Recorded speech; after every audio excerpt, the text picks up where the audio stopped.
Generally कपला अशी हलकीशी crack जरी गेली किंवा त्याची दांडी जरी तुटली तरी आपण त्याला फेकून देतो। तर आज मी अशाच कपाचं तुमच्यासोबत सुंदरसा रिव्ह्यू शेअर करणार आहे। त्यासाठी आपल्याला अशा प्रकारचा एक प्लास्टिकचा डिस्पोजेबल हवा व त्याला पहिले ऑइल अप्लाय केलेलं आहे आणि त्यानंतर व्हाईट सिमेंटचं पाणी घालून एक घोल रेडी केलं आणि या कंटेनरमध्ये घातलं।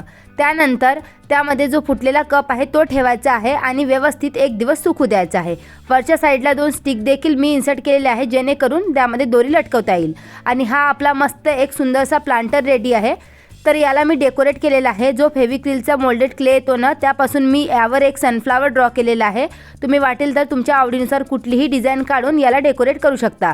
आणि त्यानंतर आपल्या आवडीच्या कलरने याला कलर केला आहे आणि हा आपला घरच्या घरी सुंदरसा डेकोरेटिव्ह आयटम रेडी आहे। तर याला मी आपल्या खिडकीवर हँग केला आहे। तर पाहू शकता दिसायला किती सुंदर दिसत आहे। आय होप मैत्रिणींनो तुम्हाला आयडिया आवडली असेल तर व्हिडिओला लाईक करा आणि अशीच व्हिडिओ पाहण्यासाठी चॅनलला देखील सबस्क्राइब करा।